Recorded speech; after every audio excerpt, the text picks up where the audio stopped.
네, 오늘 나동모 해적 창업 이야기 2장을 보고 발표를 하는데요. 2장도 굉장히 저한테 유익하고 도움되는 시간이었습니다. 정말 2장이 이 책의 어떻게 보면 핵심적인 내용이었던 것 같아요. 해적 창업, 즉 이제 무자본 창업의 3요소가 나오죠. 요 세 가지만 딱 이 마음에 딱 두고 사업할 때 굉장히 방향 설정과 오래 갈 수 있는 거에 토대가 되지 않나 그런 생각이 많이 들었어요. 뭐 결론적으로는 관점에 대한 변화죠. 우리가 사업하면 흔히 뭐 돈이 많아야 된다. 일반적이잖아요. 당연히 뭐 돈을 써서 어떤 투자해서 매장을 차리고 물건을 사입하고 직원 구하고 뭐 직기 들고 이렇게 하는데 뭐 그거랑 정반대되는 얘기들 많이 하는 거죠. 상식을 깨는 얘기들이. 우선은 돈에 의존하면 망한다는 얘기가 나왔었잖아요. 돈에 의존하게 되면은 일반적인 아이템을 선택하게 됨으로써 경쟁이 치열하죠. 일단은 사업 초반에는 어떤 식으로든 돈이 있으니까 이제 돈을 쓸 생각을 하겠죠. 뭐 퇴직금이든 주변에서 빌린 돈이든 투자를 받든 돈을 일단 갖고 시작하기 때문에 자, 돈을 쓰는 거에 또 집중이 돼 있죠. 그리고 좀 나태해질 수밖에 없고 그렇기 때문에 자연스럽게 고비용 저효율이 오고 이런 것들이 지속되고 또 더 큰 경쟁사가 생김으로써 폐업까지 이어진다. 굉장히 공감되는 내용이었었고요. 제가 깨달은 거는 이거였어요. 결국은 돈이 있으니까 이제 쓸 생각을 하는 거고 이 반대로 무자본으로 하게 되면은 돈이 없으니까 돈을 벌 생각에 집중을 하게 되는 거죠. 그럼 자연스럽게 어떤 그 사업하는 사람의 이 잠재력과 가능성이 극대화된다. 굉장히 공감되더라고요. 환경을 만드는 것 같아요. 내가 어떤 돈을 벌 수밖에 없는 환경을 만듦으로써 스스로를 단련 성장시킨다 그래야 되나? 이런 느낌이 들었고 또 뭐 적용할 거는 저도 그렇지만 뭐 돈이 아닌 어떤 나라는 사람의 능력, 경험, 지혜에 의존하고 의지하자 이런 생각들을 많이 하고 있습니다. 무자본 창업이 성공하는 이유죠. 뭐 어쨌든 돈으로 하는 게 아니기 때문에 일반적이지 않는 거를 자꾸 생각을 하게 되는 거죠. 그렇게 되면은 자연스럽게 남들이 안 하는 혁신적인 아이템을 찾게 되고 또 돈을 쓰는 게 아니라 돈을 버는 아이디어를 계속 내게 되는 거죠. 또 긴장을 놓지 않게 되고 아까 돈으로 하는 거에 반대적으로 이 저비용 고효율이 된다. 또 성공 습관이 쌓인다. 굉장히 공감되더라고요. 또 깨달은 거는 이제 이 무자본 창업이라는 것은 사람을 성장시키고 늘 깨어있게 한다. 요걸 깨달았습니다. 뭐 제 삶에 적용할 거는 계속 생각을 업그레이드를 해야 될 것 같아요. 저도 이렇게 매일 어떤 것들을 같은 거를 반복해서 하는 것들이 뭐 글쓰기든 책 쓰기든 유튜브든 제 어떤 한계를 넘어서는 그런 느낌이 많이 들기 때문에 역시나 또 이 중요한 것은 관점과 마인드다.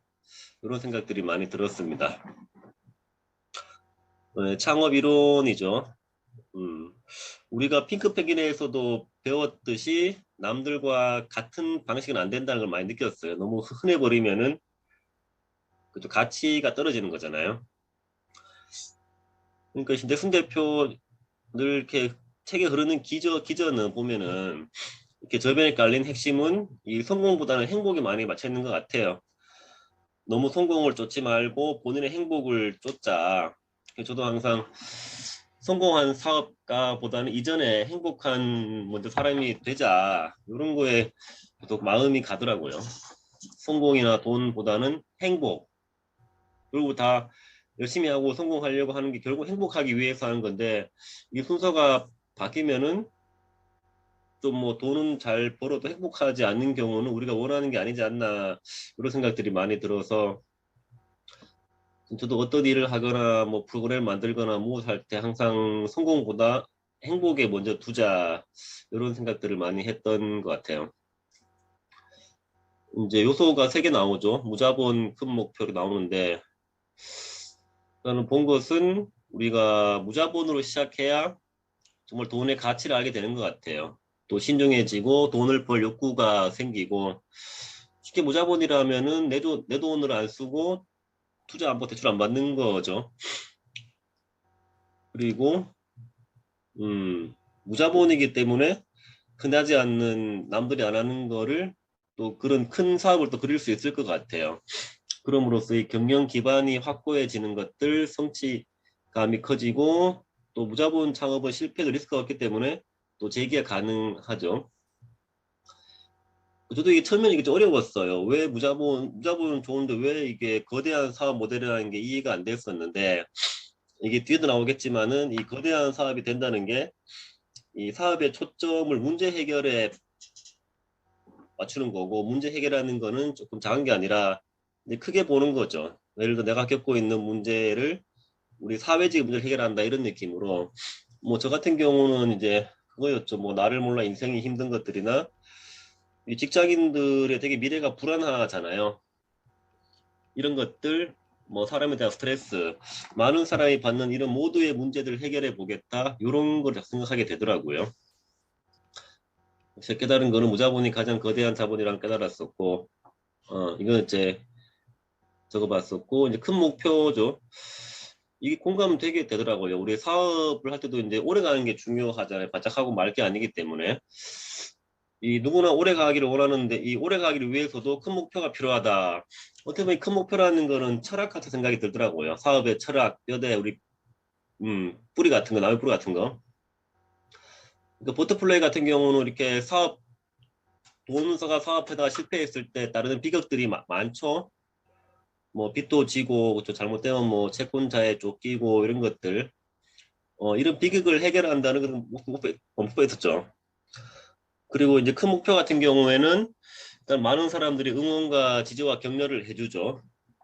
왜냐면 모두가 바라는 거기 때문에 큰 목표라는 것은 이런 그 얘기는 이제 사업 실패로 고통받는 사람들이 많다는 얘기겠죠.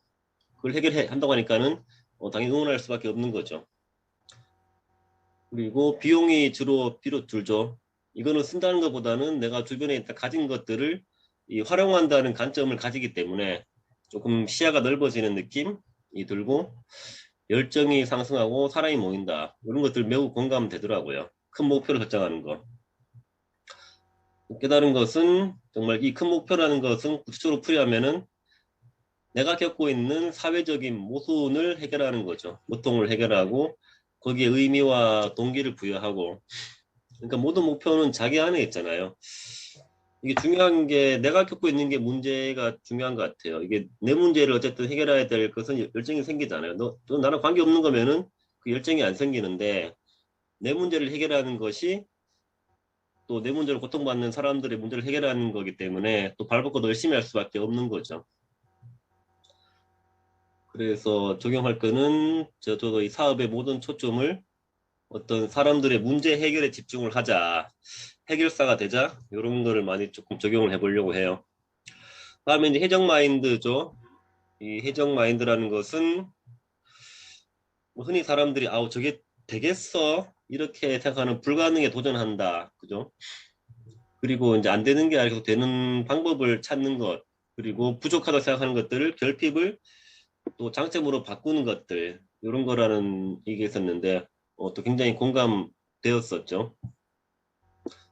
버터플라이 모든 게 다 저는 이런 걸로 도전하더라고요. 뭐 하루 만에 책 쓰기나 무자본 창업 이런 것들 다 같은 계류라는 생각이 들었습니다. 깨달은 것은 정말 일반적이지 않은 것, 이 남들이 생각하지 못한 것들 이런 것들이 정말 가치 있다는 것을 많이 느꼈어요. 우리 흔히 생각하는 뭐 어떤 결핍이나 부족한 것들은 문제가 아니라 축복이다. 관점의 전환인 거죠. 왜 생각나는 게 우리 일본의 그 경영의 신 있잖아요. 마쓰시타 고노스케 이분도 그랬었잖아요. 뭐 은혜 받은 세 가지 그래서 어렸을 때 뭐 몸이 허약했기 덕분에 운동해서 건강한 사람이 되었고 어려서부터 이제 가난했기 때문에 어떤 열심히 돈을 벌어서 부자가 되었고 그죠? 또 어렸을 때 못 배워서 열심히 공부해서 훌륭한 사람이 되었다. 다 관점의 전환 같아요. 예, 또 언제나 또 적용할 거는 자꾸 어떤 생각을 어떻게 고정된 거 아니라 계속 전환시키는 것들 뒤집어 보는 거죠. 관점의 전환들이 중요하다. 반복적으로 적용을 제 삶에 해보려고 합니다. 그리고 이제 몇 가지 사례가 나오는데 이 하루 만에 책 쓰기라는 건 저도 경험해봤기 때문에 굉장히 큰 가치를 느꼈죠. 정말 책을 쓰고 싶은 사람들이 많은데 굉장히 시간이 많이 들죠. 뭐 6개월, 뭐 몇 년 걸리죠. 이런 사람들이 문제를 해결한 거죠. 이걸 통해서 정말 제가 경험했기 때문에 불가능이 없다라는 것을 느꼈습니다. 또 생각나는 게 이 불확정성의 원리라 저도 뭐 이런 과학적인 깊이는 모르는데 얼핏 들은 걸로는 정말 이 하나를 극단적으로 줄이면은 그 다른 하나는 극단적으로 늘어난다는 이런 이론이라고 하는데 뭐 우리가 흔히 사업에 꼭 필요하다고 하는 돈을 아예 없애버림으로써 굉장히 할 수 있는 다양한 아이디어를 끌어내는 게 이 사회 같아요. 그렇게 함으로써 그 창업가의 굉장히 창의력과 잠재력이 극대화되는 거죠. 그래서 이 책도 그렇고 버터플라이도 그렇고 아무튼 여기서 배운 것들이 제가 많은 부분 적용하고 있어가지고 다시 한번 보면서 저는 이제 굉장히 유익하고 또 도움되는 그런 시간이었습니다. 감사합니다. 감사합니다. 네, 제가 이번 주에 본 거는 일단 두 가지를 정리를 좀 했습니다. 하나는 115페이지에서 본 건데요. 당신의 사업이 재미없거나 경쟁에 대한 스트레스가 있다면 사업의 목표를 유일하고 특별하게 만들어라. 이런 문구가 좀 가슴에 이렇게 와닿더라고요. 이게 이제 제가 회사 다닐 때도 그랬고 또 회사를 쉬면서 이제 제 사업을 할 때도 그랬고 일단은 뭔가 이제 그 경쟁이 있으면 스트레스가 받잖아요. 받고 그게 내가 이제 사업하는 이유가 명확하게 내가 서 있지 않고 좀 특별하게 느껴지지 않으면 재미가 없어진단 말이죠. 근데 이제 제가 회사 다닐 때는 뭐 말할 것도 없지만은 그 다음에 이제 온라인 판매를 이렇게 뭐 시작을 했어요. 해서 되게 재밌게 잘 뭐 이렇게 읽어내고 어떻게 보면은 이제 아무것도 없는 거에서 뭔가를 만들어내서 이렇게 시스템을 만들었는데 이게 이제 나중에 되니까 약간 매너리즘에 빠진 거죠. 그러니까 어떻게 보면은 이제 하던 대로 이제 잘 굴러가게 된 거예요. 뭐 잘 굴러가게 된 거예요. 그래서 하루에 뭐 30분에서 1시간 정도만 일을 해도 뭐 한 달에 뭐 100에서 150 정도는 그냥 잘 나오니까 그냥 요 상태로 그냥 만족하게 된 거고 조금 재미가 없어진 것 같더라고요. 음, 그래서 또 새로운 것들을 또 찾게 되고 조금 더 뭔가 특별한 것들을 찾아보게 되는데 어, 그렇습니다. 하여튼 저 상황과 좀 비슷해서 이런 음, 것들이 좀 문구가 들어온 것 같아요. 제 마음속에. 그래서 일단은 깨달은 건데 제가 지금 하고 있는 일이 뭐 이렇게 재미가 없어졌다라고 제가 아까 방금 얘기는 했지만 네. 그거를 어떻게 보면은 어, 제가 스스로 그거를 재미없게 만든 거거든요. 왜냐면은 그게 이제 특별한 게 이제 저한테 더 이상 없어졌으니까. 그래서 그게 좀 더 희소 가치가 있고 시장성이 있어야 되겠다. 그런 생각을 좀 했습니다. 이게 좀 맥락이 좀 연결이 되는지 모르겠는데 음, 특별하고 유일하고 특별하게 만들기 위해서는 희소 가치가 있고 시장성이 있어야 된다. 이런 생각을 했고요.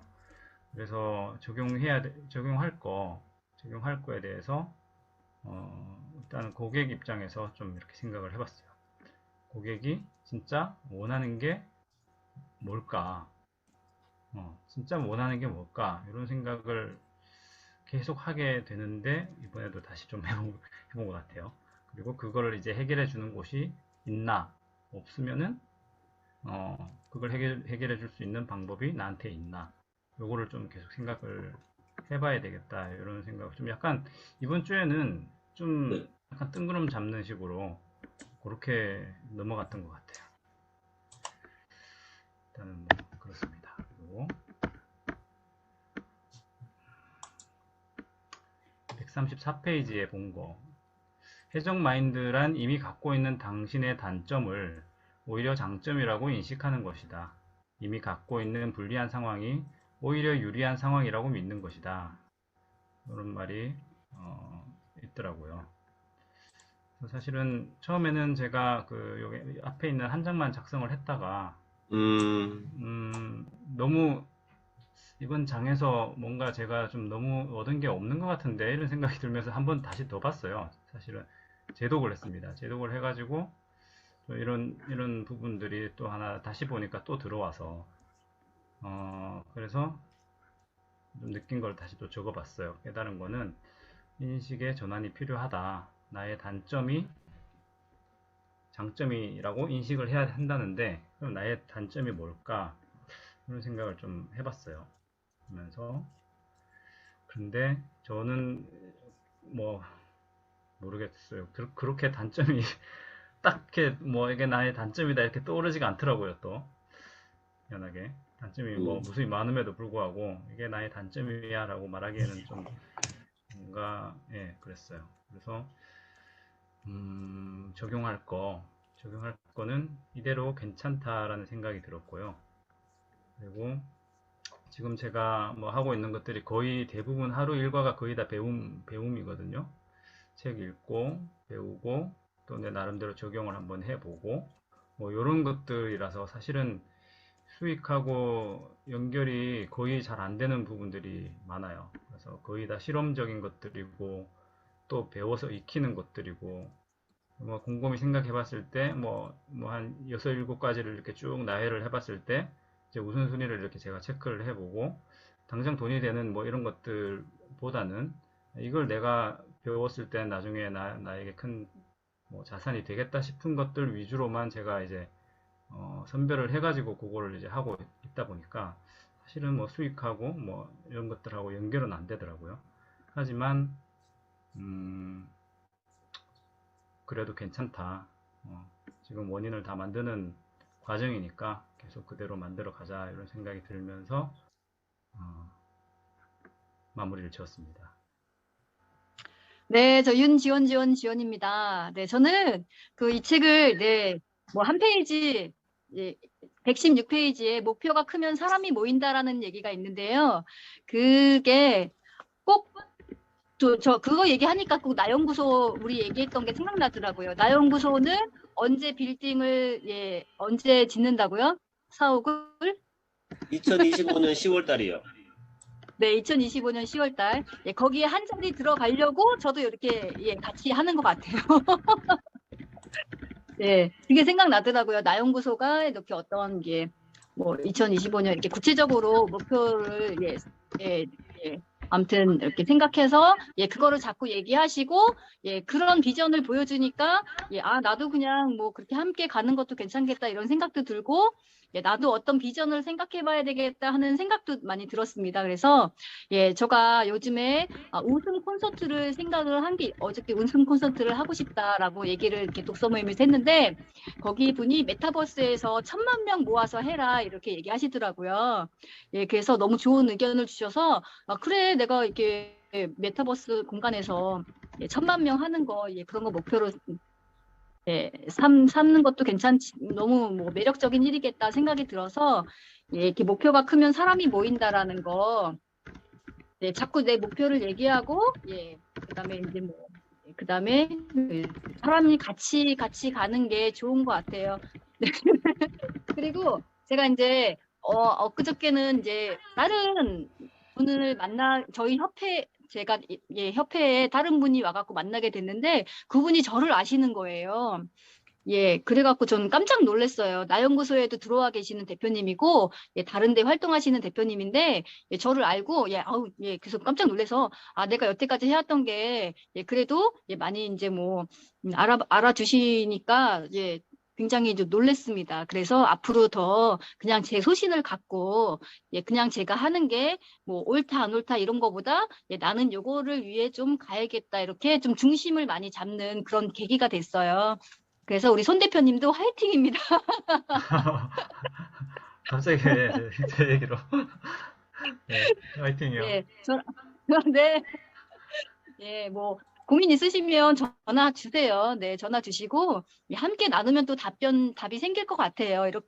저는 이렇게 나연구소에 와 있어서 정말 부대표님 만난 것도 너무 큰 복이라고 생각하고 내가 많이 성장했다라고도 생각이 돼요. 이렇게 고민하는 거는 다 성장하려고 고민하는 거니까 그런 때도 있고 저런 때도 있는데 중요한 거는 이렇게 좋은 사람들하고 함께 하는 거. 그래서 힘들면 손을 내밀어라. 손을 내밀어라. 좋네요. 야, 손. 네. 파이팅! 파이팅! 네, 아무튼 함께 합시다. 네, 이상입니다.